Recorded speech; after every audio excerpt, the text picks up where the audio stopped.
Hello my dear friends. पिछले video में Fajans rule में हमने आयनिक बॉन्ड में कोवलेंट करैक्टर डिस्कस किया था।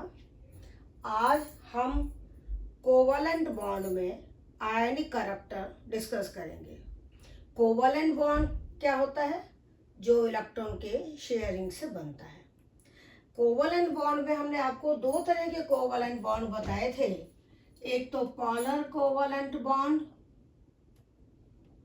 पॉलर कोवलेंट बॉन्ड, और एक हमने पढ़ा था non polar covalent bond. Polar covalent bond और non polar covalent bond. Polar covalent bond में हमने आपसे ये कहा था कि जब दो अलग अलग एटम के बीच इलेक्ट्रॉन की शेयरिंग से कोवलेंट बॉन्ड बनता है तो इलेक्ट्रॉन पेयर सेंटर में नहीं रहता, किसी भी एक एटम की तरफ मोर शिफ्ट हो जाता है, जिससे एक एटम जो कि मोर इलेक्ट्रोनेगेटिव है उस पर तो हो जाता है पार्शियल नेगेटिव चार्ज और दूसरे एटम पर आ जाता है पार्शियल पॉजिटिव चार्ज। इस तरह का जो कोवलेंट बॉन्ड है वो तो है पॉलर कोवलेंट बॉन्ड। और यदि दो सेम इलेक्ट्रोनेगेटिविटी वाले एटम्स के बीच कोवलेंट बॉन्ड बनता है तो इलेक्ट्रॉन पेयर बिल्कुल सेंटर में रहता है, किसी भी एटम पर कोई चार्ज नहीं होता। उस कोवलेंट बॉन्ड को हम नॉन पोलर कोवलेंट बॉन्ड कहते हैं। ये जो नॉन पोलर कोवलेंट बॉन्ड है ये 100% कोवलेंट होता है। Non polar covalent bond 100% covalent होता है, जबकि polar covalent bond not 100% covalent.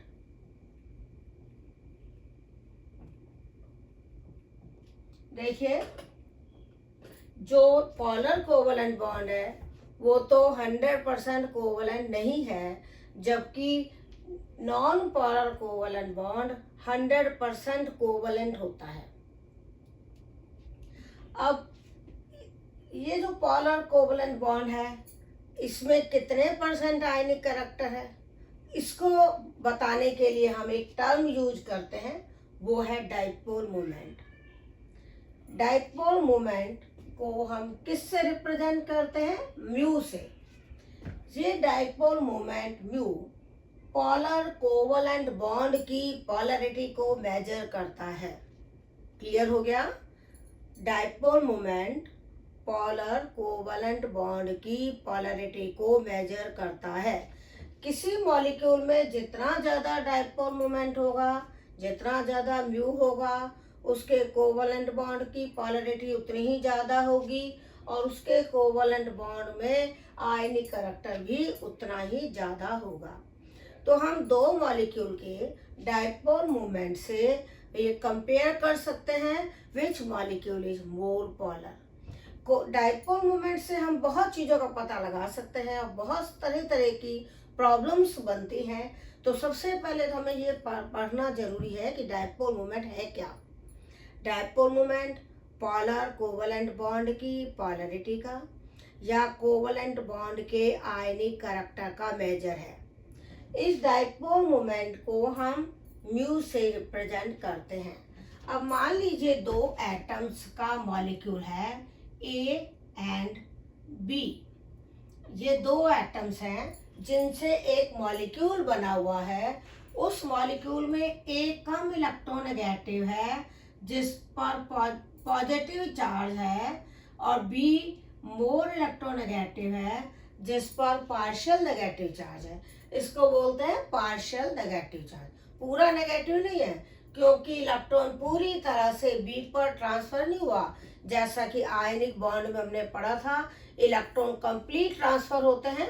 यहाँ पर इलेक्ट्रॉन कंप्लीट ट्रांसफर नहीं हुए, इलेक्ट्रॉन का शेयरिंग हुआ है और शेयर्ड इलेक्ट्रॉन बी की तरफ थोड़ा ज्यादा शिफ्ट हो गए, इसीलिए बी पर पार्शियल नेगेटिव चार्ज है और ए पर पार्शियल पॉजिटिव चार्ज। तो ये एक पोलर कोवलेंट बॉन्ड है। इसके लिए हम डाइपोल मोमेंट का अगर फॉर्मूला लिखेंगे तो वो होगा charge into distance. Charge into distance, यानी किसी एटम पर जो चार्ज है डेल्टा और जो उनके बीच की डिस्टेंस है डी, तो चार्ज डेल्टा को डिस्टेंस डी से मल्टीप्लाई करोगे तो ये डायपोल मोमेंट की वैल्यू आएगी। अब डायपोल मोमेंट वेक्टर क्वांटिटी है। डायपोल मोमेंट क्या है? Vector quantity. वेक्टर क्वांटिटी का मतलब इसमें डायरेक्शन भी होता है और मैग्नीट्यूड भी होता है। ये आप वेक्टर क्वांटिटी 11th क्लास के फिजिक्स के चैप्टर में आप पढ़ चुके हो, शुरू के चैप्टर में ही है। तो वेक्टर क्वांटिटी का मतलब होता है इसमें डायरेक्शन भी है और मैग्नीट्यूड भी है। तो डायपोल मोमेंट वेक्टर क्वांटिटी है, हम इसको इस तरह से लिखते हैं। और ये इसकी जो डायरेक्शन है वेक्टर क्वांटिटी है और इसमें डायरेक्शन भी है मैग्नीट्यूड भी है।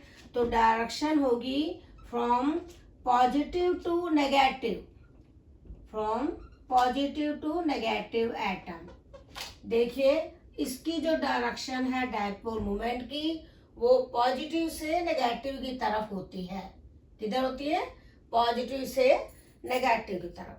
तो ध्यान देना, डायपोल मोमेंट किसी पोलर कोवलेंट बॉन्ड की पोलैरिटी का मेजर है। इसको म्यू से रिप्रेजेंट करते हैं। ये कोवलेंट बॉन्ड में आयनिक करैक्टर को बताता है। डायपोल मोमेंट दो एटम के बीच डिस्टेंस और किसी एक एटम पर उपस्थित चार्ज के प्रोडक्ट के बराबर होता है। डायपोल मोमेंट वेक्टर क्वांटिटी है जिसकी डायरेक्शन पॉजिटिव एटम से नेगेटिव एटम की तरफ होती है। अब डायपोल मोमेंट जो है इसकी यूनिट जो है ये बहुत इंपॉर्टेंट है। डायपोल मोमेंट की यूनिट डिबाई है, जिसको कैपिटल डी लिखते हैं। डायपोल मोमेंट की यूनिट क्या है? डिबाई, जिसको हम कैपिटल डी लिखते हैं। और इस डिबाई, एक डिबाई की वैल्यू होती है 1 × 10⁻⁻18 ESU सेंटीमीटर। इसका मतलब समझो कि जब भी हम डायपोल मोमेंट लिखेंगे जैसे 1.6 डिबाई, तो 1.6 डिबाई का मतलब होगा 1.6 को इससे मल्टीप्लाई कर दो, क्योंकि 1 debye is equal to 1 × 10⁻⁻18। ESU centimetre क्यों लिखा? क्योंकि हमने इसमें चार्ज तो ESU में लिखा और डिस्टेंस सेंटीमीटर में लिखी है।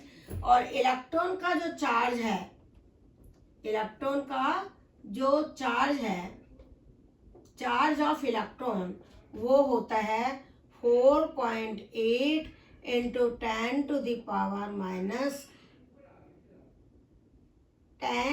ESU। ESU क्या है? इलेक्ट्रोस्टैटिक यूनिट है। तो ये ESU चार्ज की यूनिट है और इतना चार्ज है जिसको हम कूलाम में लिखते हैं 1.6 × 10⁻⁻19 कूलाम। कूलाम में तो वैल्यू अलग है, हम यहाँ पर ESU में वैल्यू लेंगे तभी हम डिबाई में डायपोल मोमेंट को बोलेंगे। तो डायपोल मोमेंट की यूनिट मिल गई डिबाई। ये भी एक क्वेश्चन बन गया कि what is unit of dipole moment. फिर आपसे पूछा जाएगा 1 डिबाई किसके बराबर है, या आपसे पूछा जाएगा डायपोल मोमेंट कैसी क्वांटिटी है। तो उसमें ऑप्शन होंगे vector quantity, scalar quantity, sometimes it is vector quantity and sometimes it is scalar quantity, none of the above। तो आपको वेक्टर क्वांटिटी लिखना पड़ेगा। वेक्टर क्वांटिटी का मतलब है कि डायपोल मोमेंट में डायरेक्शन भी है मैग्नीट्यूड भी है। फिर ये क्वेश्चन भी पूछते हैं कि वेक्टर क्वांटिटी की डायरेक्शन किधर होती है, तो आप लिखेंगे पॉजिटिव से नेगेटिव की तरफ। अब डायपोल मोमेंट की यूनिट हमने बता दी। अब एक और चीज है कि परसेंटेज, जो हमने आपसे कहा था कि ये कोवलेंट बॉन्ड में आयनिक करैक्टर बताता है, तो percentage of ionic character, percentage of ionic character in covalent bond.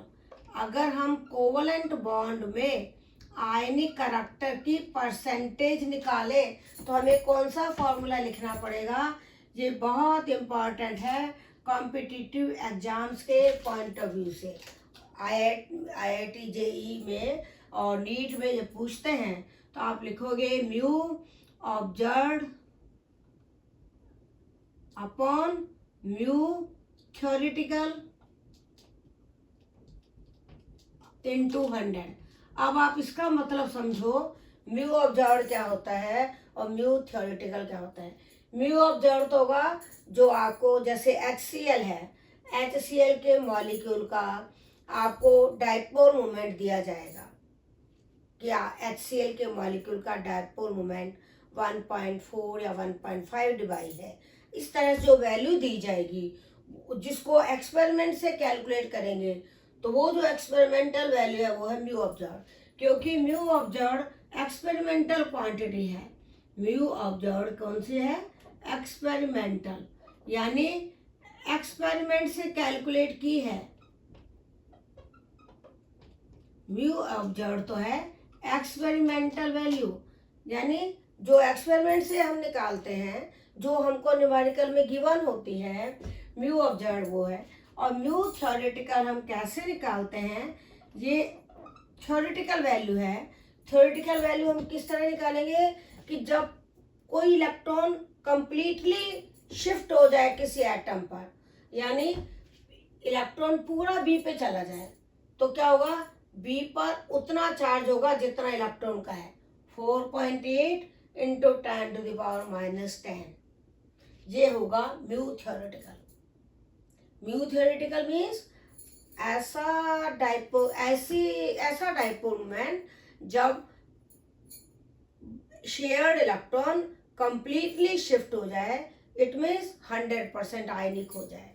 तो म्यू ऑफ थ्योरेटिकल तो वो होगी जो 100% आयनिक मानकर निकलेगा, यानी इलेक्ट्रॉन पूरा ए से बी पर शिफ्ट हो जाएगा, जिससे बी पर पूरा -1 चार्ज होगा। और वो -1 का मतलब होता है इलेक्ट्रॉन का चार्ज, और वो कितना होता है 4.8 इंटू 10⁻⁻10। तो ये तो है, ये चार्ज है, और इंटू डिस्टेंस, ये तो चार्ज है 4.8 इंटू 10⁻⁻10।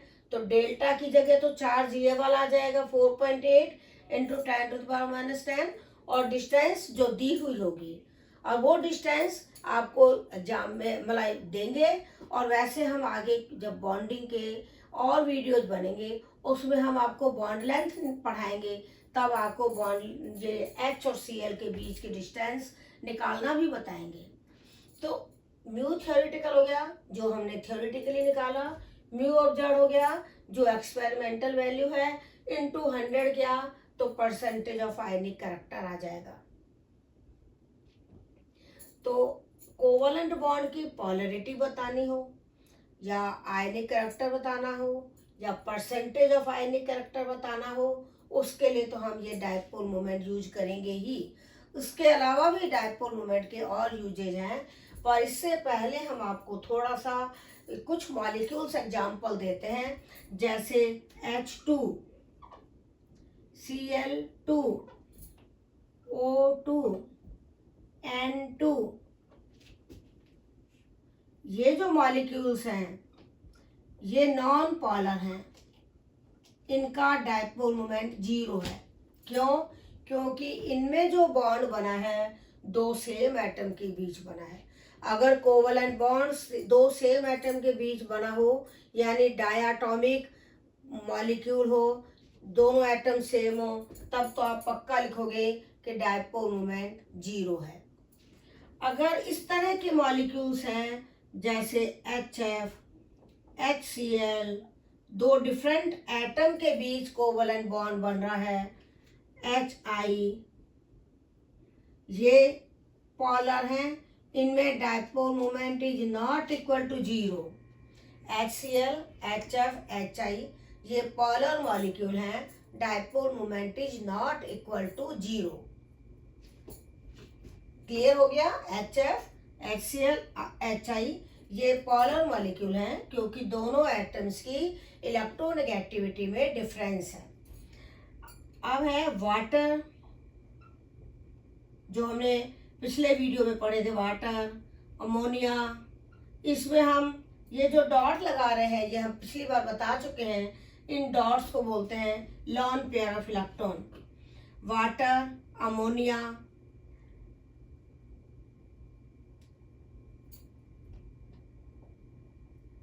SnCl2, जिसमें एटम्स की इलेक्ट्रोनेगेटिविटी डिफरेंट है, SO2, ये पॉलर है। क्या है? पॉलर। इनमें dipole moment is not equal to 0, इनमें भी डायपोल मोमेंट 0 नहीं है। पॉलर क्यों है? क्योंकि ऑक्सीजन और हाइड्रोजन के बीच कोवलेंट बॉन्ड बना हुआ है। ऑक्सीजन और हाइड्रोजन के बीच कोवलेंट बॉन्ड बना हुआ है। OH बॉन्ड पॉलर है, इसमें NH बॉन्ड पॉलर है, इसमें SnCl बॉन्ड पॉलर है। ये पॉलर क्यों है? क्योंकि इनमें HF बॉन्ड पॉलर है, HCl बॉन्ड पॉलर है, HI बॉन्ड पॉलर है। तो आपको ये देखना आना चाहिए कि किसका बॉन्ड पॉलर है, किस में डायपोल मोमेंट होगा। अब आप देखिए, हमने आपसे कहा पॉलर कोवलेंट बॉन्ड होगा तो डायपोल मोमेंट होगा, ये जरूरी नहीं है। ये जरूरी नहीं है। क्यों? क्योंकि डायपोल मोमेंट बॉन्ड की पोलैरिटी के साथ साथ मॉलिक्यूल की शेप पर भी निर्भर करता है।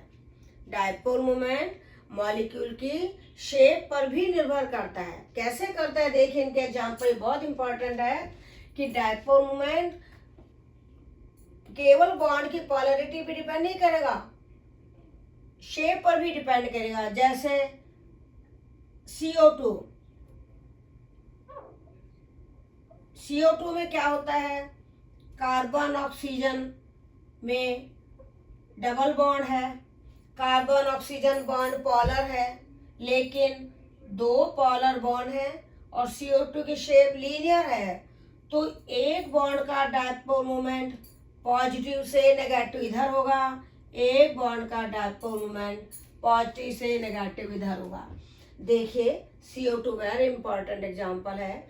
CO2 में कार्बन ऑक्सीजन बॉन्ड पॉलर है, लेकिन चूंकि ये लीनियर है तो एक बॉन्ड का डायपोल मोमेंट दूसरे बॉन्ड के डायपोल मोमेंट को कैंसिल कर देगा, या ये कहिए इन दोनों बॉन्ड्स के डायपोल मोमेंट का वेक्टर सम 0 होगा। इन दोनों बॉन्ड्स के डायपोल मोमेंट का वेक्टर सम 0 होगा, इसीलिए CO2 का डायपोल मोमेंट 0 है।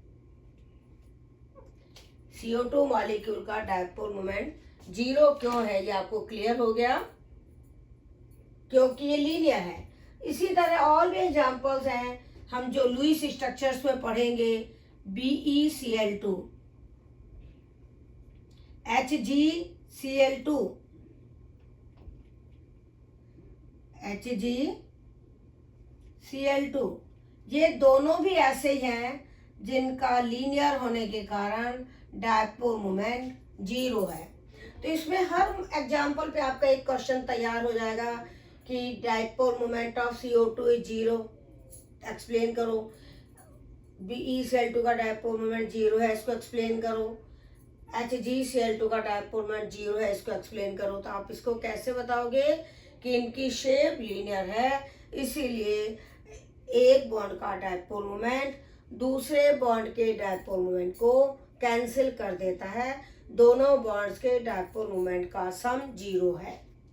अगर हम N2O लेते हैं, N2O,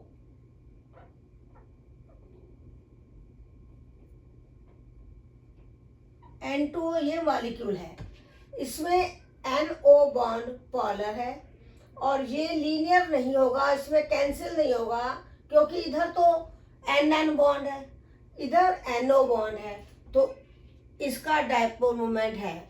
या ये समझ लो, वाटर को समझ लो। वाटर क्या है?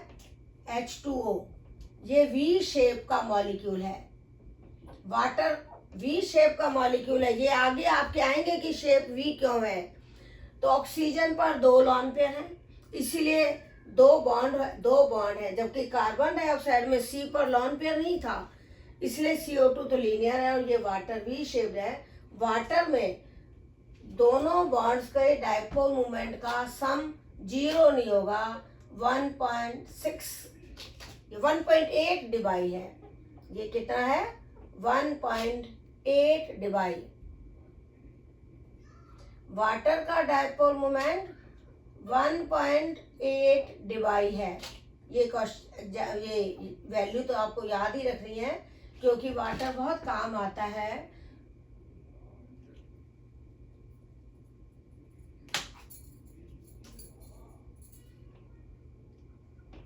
वाटर का डायपोल मोमेंट कितना है?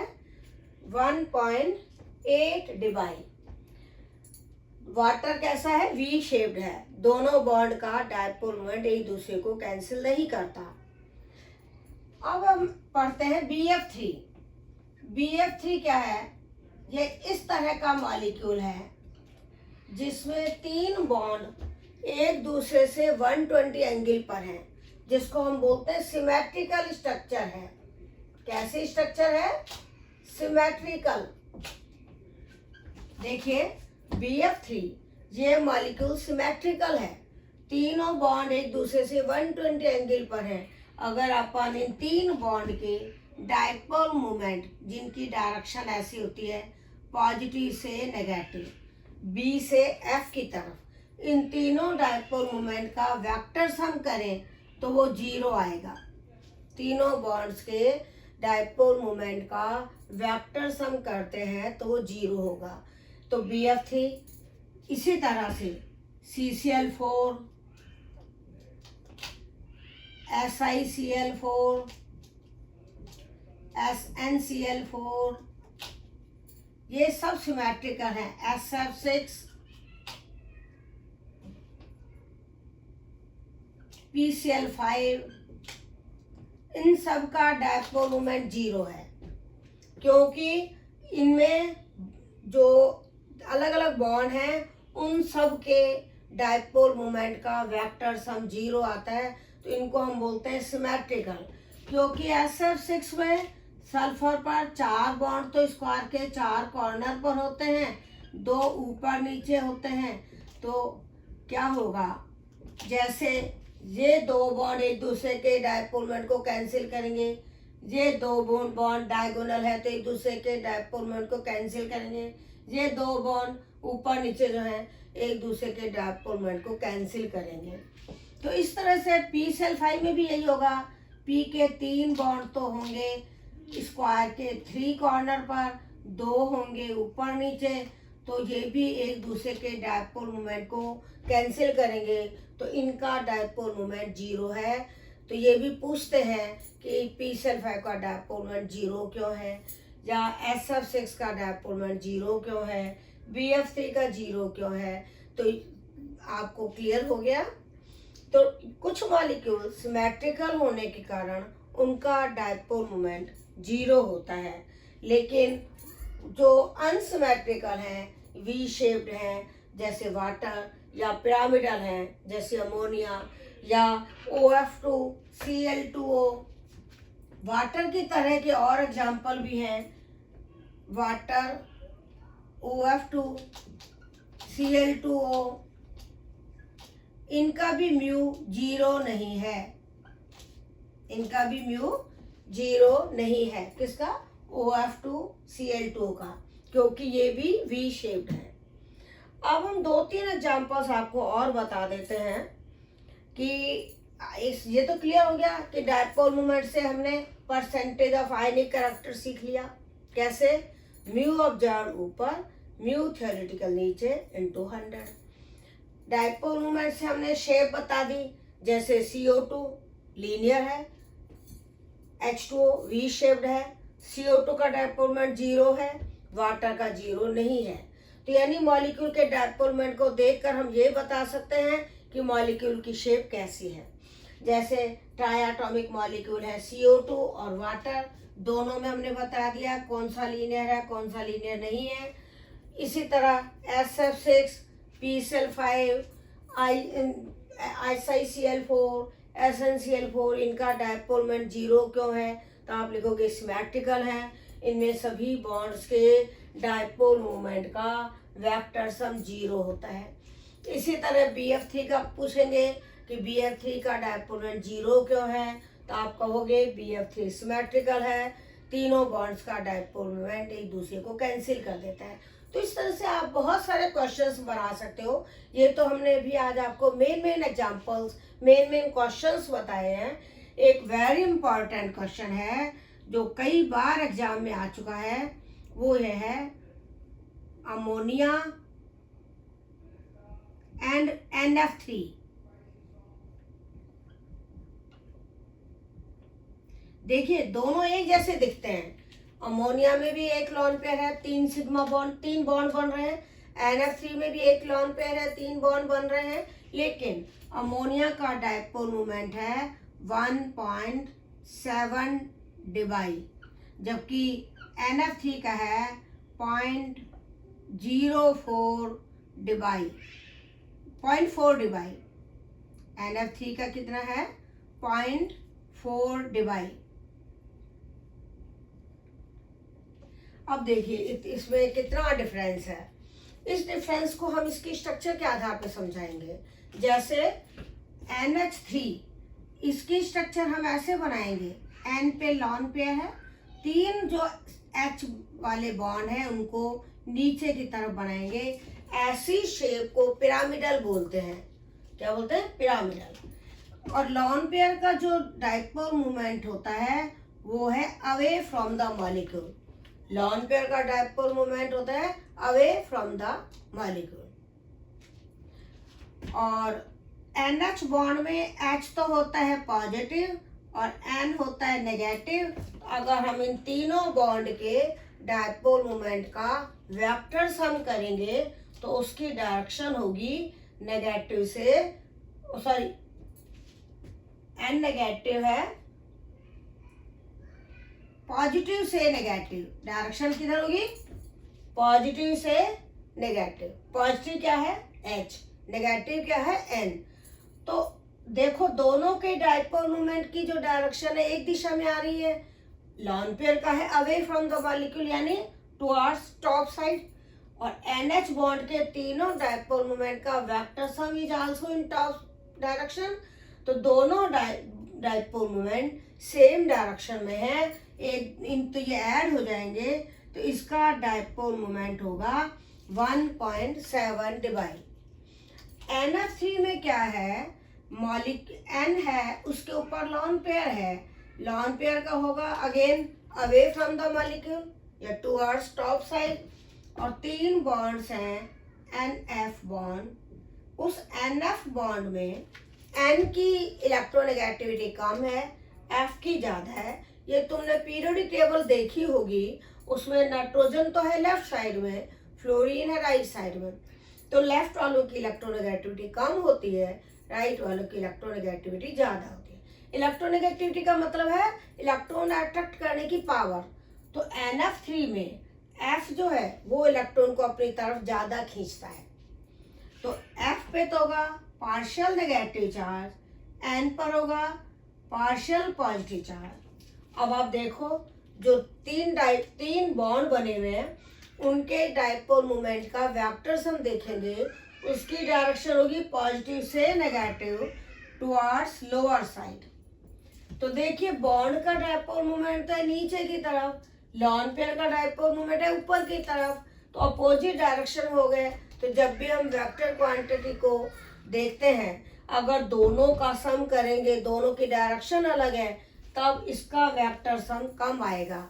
तो कितना आएगा? लगभग 0.4। तो इसका डायपोल मोमेंट है 0.4 डिबाई, 0.4 डिबाई। तो ये क्वेश्चन आपको क्लियर हो गया कि अमोनिया का डायपोल मोमेंट है 1.7 डिबाई और NF3 का है 0.4 डिबाई। तो इसमें क्या होगा? अमोनिया का 1.7 डिबाई है, NF3 का 0.4 डिबाई है। अब हम 2-4 एग्जांपल्स आपको और बताएंगे।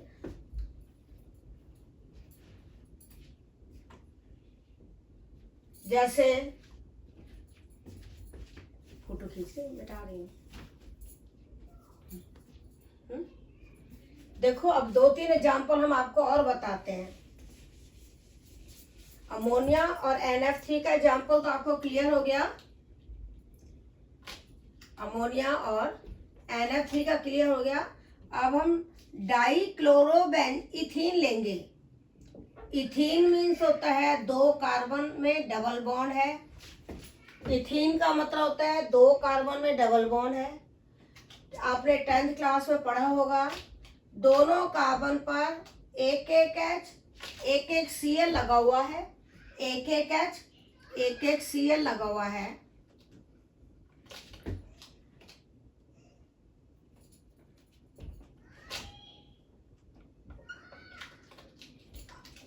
तो इसमें क्या होगा, इसको आप ऐसे समझो कि अगर आपने लोहे के 2 किलो से 2 तख्तियां लटकाई हैं, एक तख्ती का एक एंड रेड है, एक एंड वाइट है, दूसरे नीचे वाले का भी रेड है और वाइट है। तो जब 2 कील लगे हुए हैं, अगर आपने दोनों का रेड इधर कर दिया, दोनों का वाइट इधर, तो इधर ही रहेगा, क्योंकि वो तख्ती झूलेगी नहीं। 2 बॉन्ड बीच में है, तो जब 2 बॉन्ड बीच में यानी 2 कील लगे हुए हैं, तो तख्ती हिल नहीं सकती, क्योंकि ये स्ट्रांग बॉन्ड है, रिजिड बॉन्ड है। तो इसमें इनका मूवमेंट नहीं होगा। तो 2H अगर हमने एक तरफ लगाए हैं तो एक तरफ ही रहेंगे। तो ऐसे मॉलिक्यूल को बोलते हैं सिस। नाम तो वही है डाइक्लोरोइथेन, लेकिन एक तो सिस बनेगा और एक ट्रांस बनेगा। ट्रांस कैसे बनेगा, जब हम H दोनों को अपोजिट डायरेक्शन में कर देंगे और दोनों Cl को अपोजिट डायरेक्शन में कर देंगे। अब अगर हमने रेड और व्हाइट 2 हिस्से लिए थे तख्ती के, तो रेड इधर व्हाइट इधर, इसका व्हाइट इधर रेड इधर किया, तो वो झूलेगी तो है नहीं, तख्ती हिलेगी नहीं, तो इसलिए ऐसा ही रहेगा। तो इसको हम बोलते हैं ट्रांस, जो हम अपने नेक्स्ट वीडियो में जब हम आपको आइसोमेरिज्म, ज्योमेट्रिकल आइसोमेरिज्म पढ़ाएंगे, तब हम आपको और क्लियर कर देंगे कि ये सिस कैसे है और ये ट्रांस कैसे है। अब सिस वाले में इस बॉन्ड का डायपोल मोमेंट देखो, तो कार्बन से क्लोरीन की तरफ होगा, क्योंकि कार्बन पर पॉजिटिव चार्ज है, Cl पर पार्शियल नेगेटिव चार्ज है। और इस बॉन्ड का डायपोल मोमेंट भी पॉजिटिव से नेगेटिव यानी इधर आ रहा है। तो दोनों बॉन्ड का डायपोल मोमेंट एक डायरेक्शन में है, तो इसका डायपोल मोमेंट ज्यादा होगा और इसका कम होगा। इसका कम, अगर ये दोनों ग्रुप सेम है, जैसे ये दोनों ग्रुप सेम है, तब तो इसका 0 ही होगा, क्योंकि इसका तो है इस डायरेक्शन में पॉजिटिव से नेगेटिव, और इसका है इस डायरेक्शन में पॉजिटिव से नेगेटिव, यानी दोनों अपोजिट दिशा में, तो कैंसिल हो जाएगा। लेकिन अगर मैं दोनों Cl ना लगाऊं, एक Cl लगाऊं एक Br लगाऊं, तब 0 नहीं होगा। इसलिए हम अगर ये कहते हैं कि सिस का डायपोल मोमेंट ज्यादा है, ट्रांस का 0 है, तो गलत हो जाएगा। आप ये बोलना सिस आइसोमर का डायपोल मोमेंट ट्रांस वाले से ज्यादा है, केवल इतना बोलना है सिस का डायपोल मोमेंट ट्रांस से ज्यादा है। ट्रांस का 0 भी हो सकता है, कुछ वैल्यू भी हो सकती है। 0 केवल तब होगा जब दोनों ग्रुप सेम हो, अदरवाइज दोनों ग्रुप अलग है तो फिर 0 वैल्यू नहीं होगी। तो सिस का डायपोल मोमेंट ट्रांस से ज्यादा है।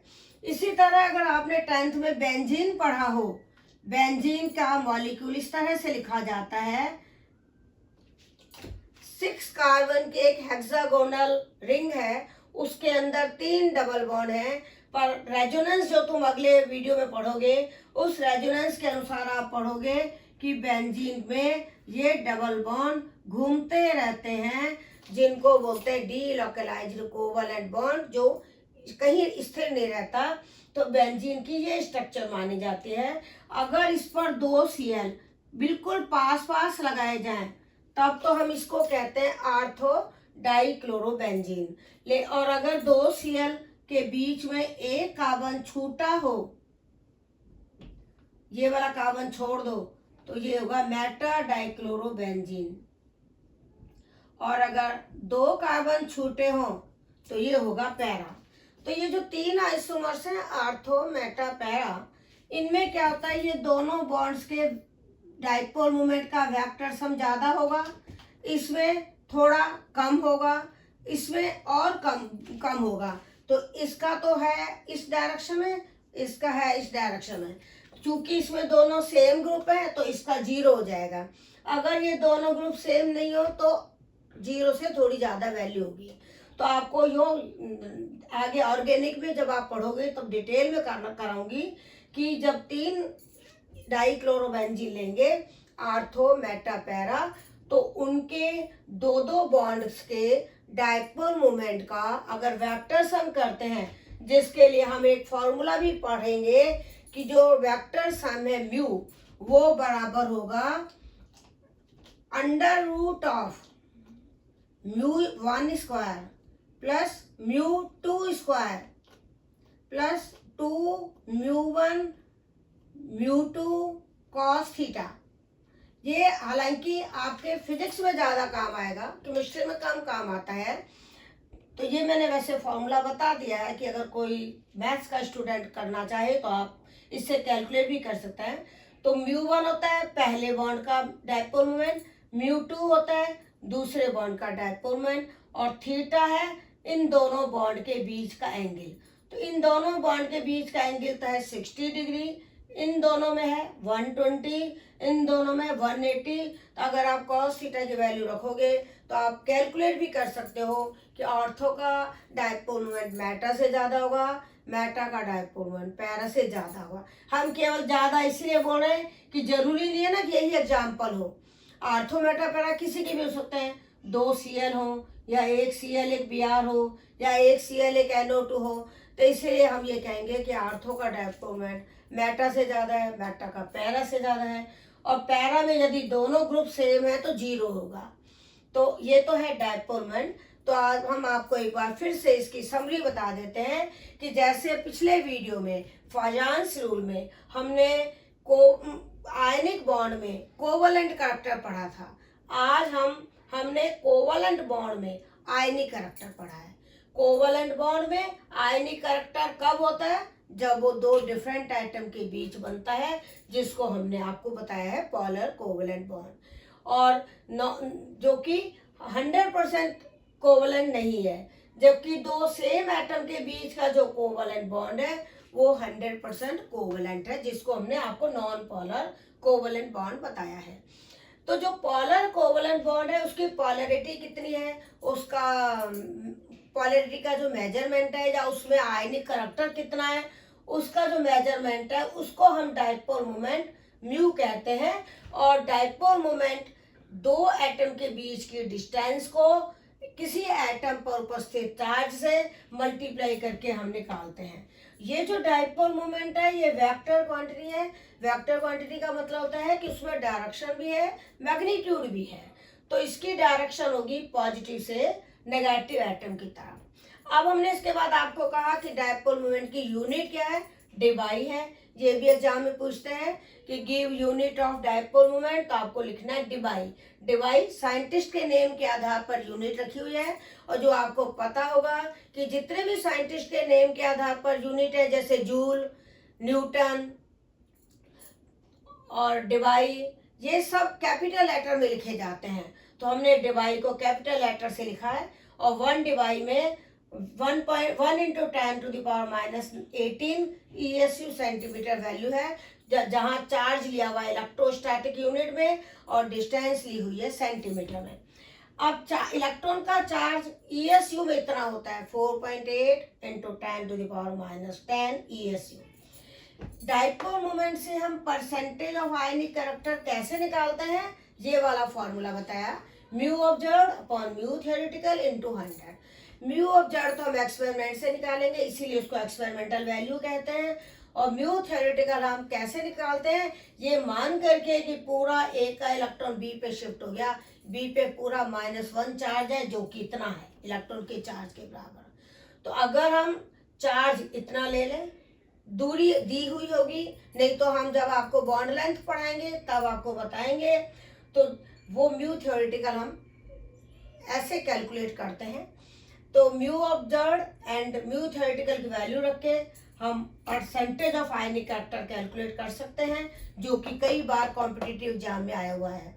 अब हमने ये वाले एग्जाम्पल्स आपको दिए कि जो डायटोमिक मॉलिक्यूल सेम एटम से बने हैं उनका तो डाइपोल मोमेंट 0 है, क्योंकि उनमें तो नॉन पोलर कोवलेंट बॉन्ड है। ये वाले मॉलिक्यूल हमने आपको पोलर बताए। फिर हमने डाइपोल मोमेंट से आपको शेप भी बताई कि जैसे CO2 तो लीनियर है, H2O लीनियर नहीं है, वी शेप्ड है। ये कैसे पता लगेगा? CO2 का डायपोल मोमेंट 0 है, क्योंकि दोनों बॉन्ड के डायपोल मोमेंट एक दूसरे को कैंसिल करते हैं, जबकि वाटर में डायपोल मोमेंट 0 नहीं आ रहा, 1.8 आ रहा है। इसलिए हमने आपसे कहा कि वाटर वी शेप्ड है। तो आप मॉलिक्यूल की शेप भी निकाल सकते हो डायपोल मोमेंट से। इस तरह के भी क्वेश्चंस बनेंगे। फिर हमने आपको कुछ एग्जांपल्स ये दिए कि ये जो मॉलिक्यूल हमने लिखे हैं ये सिमेट्रिकल हैं, इनमें सभी बॉन्ड्स के डायपोल मोमेंट का वेक्टर सम 0 होगा, जबकि जो दूसरे मॉलिक्यूल्स हैं जिनमें लॉन पेयर है उनका डायपोल मोमेंट 0 नहीं होगा। फिर हमने आपको अमोनिया और NF3 का एग्जाम्पल दिया। उसके बाद हमने आपको सिस और ट्रांस का दिया कि सिस का डायपोल मोमेंट ट्रांस से ज़्यादा है, और एक एग्जाम्पल हमने आपको आर्थो मेटापैरा दिया। ऐसे बहुत एग्जाम्पल्स बनते हैं, इसलिए हमने आपको अभी मेन एग्जाम्पल्स बताए हैं। बाकी फिर हम अगले वीडियो में डिस्कस करते रहेंगे। थैंक्स। और लगता है कि आप लोग मेरे वीडियोस देख रहे हैं। अगर आपको मेरे वीडियोस पसंद आ रहे हो तो लाइक, सब्सक्राइब, शेयर जरूर कीजिए। और अगर पसंद नहीं आ रहे तो उसमें कोई आपको दिक्कत आ रही है तो आप कमेंट में फीडबैक दीजिए। हम आपके उन कमियों को दूर करने का प्रयास करेंगे। Thank you.